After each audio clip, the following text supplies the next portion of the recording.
Kata orang, ketika kita menemukan pola-pola pergerakan harga saham tertentu dalam chart pattern, kita bisa memprediksi arahnya kemana.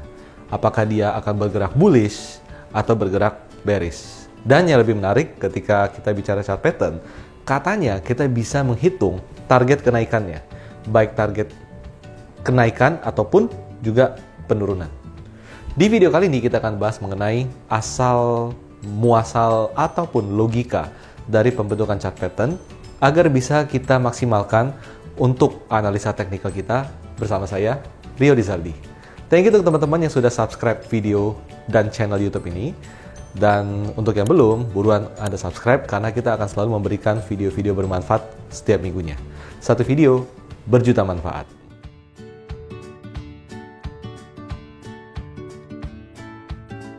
Nah, teman-teman, ketika teman-teman melihat YouTube Galeri Saham atau teman-teman mengikuti kelas-kelas pelatihan dari Galeri Saham, kita selalu menitik beratkan segala awal analisa kita dengan sebuah framework, yaitu pergerakan harga dengan resisten dan pergerakan harga antara resisten dengan support.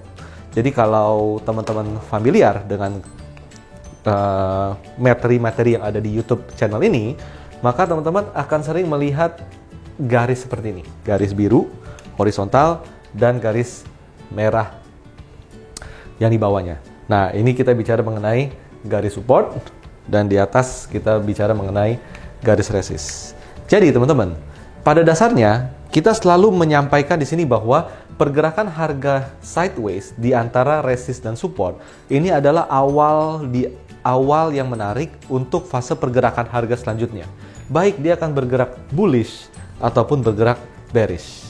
Nah, apa hubungannya antara yang saya sampaikan di sini dengan materi di video ini, yaitu chart pattern, bullish bearish, target price naik ataupun target price turun.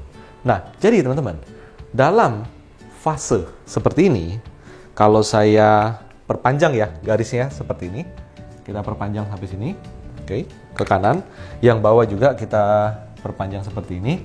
Ini adalah support, ini adalah resist. Nah, jadi fase konsolidasi yang Anda mungkin berkali-kali lihat dalam penjelasan Galeri Saham, itu sebenarnya adalah fase titik awal pembentukan chart pattern. Contoh seperti ini. Contoh, misalnya kita melihat pola pergerakan harga saham dalam range konsolidasi itu membentuk pola seperti ini, turun sampai support, naik, turun setengah, naik lagi. Mungkin Anda udah tahu ini pola apa, ya kan? Dan kita selalu bilang bahwa fase yang menentukan apakah dia bullish atau bearish adalah di akhir konsolidasi. Nah, ketika bentuknya seperti ini, di akhir konsolidasi, kalau saham tersebut bisa break resistennya, cenderung akan bergerak bullish. Ini adalah pola cup and handle.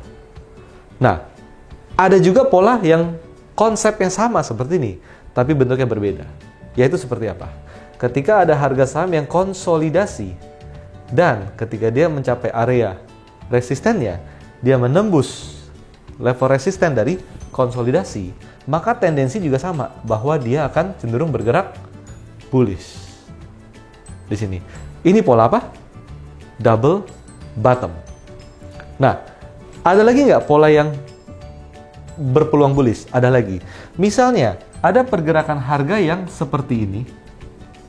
Tiba-tiba dia turun lebih banyak.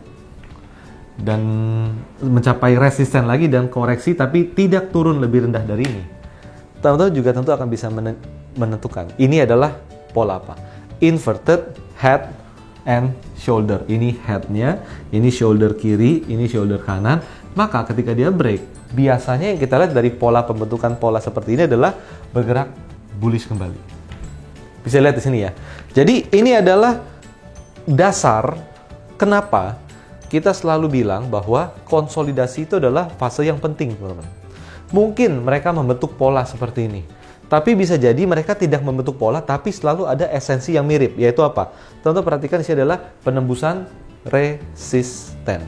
Jadi, kadang pembentukan resisten yang didukung dengan pola, itu biasanya akan menjadi awal fase bullish sebuah saham. Nah, teman-teman, variasi cukup banyak. Kalau cup and handle misalnya adalah di mana turun banyak dengan penurunan yang lebih kecil di sebelah kirinya. Kalau inverted head and shoulder, ini sebenarnya mirip cup and handle, tapi ada kirinya di sana. Atau misalnya, kalau turun 2 kali, ini bicarakan mengenai double bottom. Tapi kalau turun 3 kali, kita bicara mengenai triple bottom. Teman-teman, apapun polanya, mungkin Anda tidak perlu menghafal nama polanya apa. Tapi, yang perlu kita pahami di sini adalah esensinya bagaimana dan efeknya seperti apa. Semua ini terlihat bahwa apa? Bahwa di sini ada pihak pembeli. Di sini kan buyers, oke? Ini adalah buyers. Ini buyers. Ketika harga bisa naik menembus resisten, maka buyers ini dominan, membuat harga bisa break resist. Di sisi lain, sellers udah kehabisan sahamnya, sehingga apa? Mau nggak mau membeli di harga yang lebih tinggi. Nah, yang lebih menarik dari chart pattern ini adalah sama seperti prinsip technical, bahwa semua itu sebenarnya seperti membalikan telapak tangan, teman-teman. Membalikan telapak tangan. Saya akan coba gambar dalam bentuk pola yang berbeda, sama tapi terbalik, oke? Misalnya, ini ada resisten di sini. Ini ada sebuah garis resisten, oke? Dan di sini adalah sebuah garis support, oke? Ini adalah garis supportnya. Maka ketika harga saham bergerak seperti ini adalah kebalikan dari cup and handle. Ini adalah inverted cup and handle. Di sisi lain, ketika harga saham bergerak sideways, tapi berakhir break support, maka cenderung bergerak bearish. Kalau dia break resist, namanya adalah double bottom.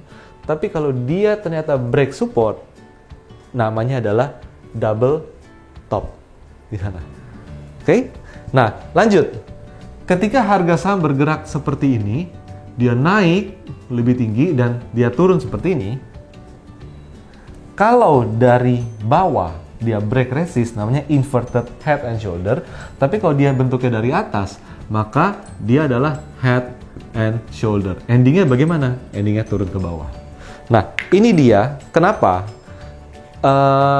kita selalu menitik beratkan fase konsolidasi untuk mencari saham-saham potensial. Dan kita selalu men-share ke teman-teman semuanya bahwa akhir dari konsolidasi adalah sebuah penentuan apakah harga saham akan punya kecenderungan bullish ketika dia mampu break resistennya. Ketika dia break resisten, cenderung akan bullish. Tapi ketika akhir dari konsolidasi berakhir dia break support, maka kecenderungannya adalah bearish, teman-teman. Itu dia ya. Ketika dia mampu break resist, kecenderungan bullish. Ketika dia breaknya support, kecenderungannya bearish. Teman-teman, pola apa yang menjadi andalan Anda? Apakah pola chart pattern untuk bullish atau bearish? Bottom reversal atau top reversal? Dan kira-kira dari 3 opsi ini, mana yang paling sering Anda pakai atau mana yang paling sering Anda temukan di dalam grafik? Silakan share di kolom komen. Terima kasih.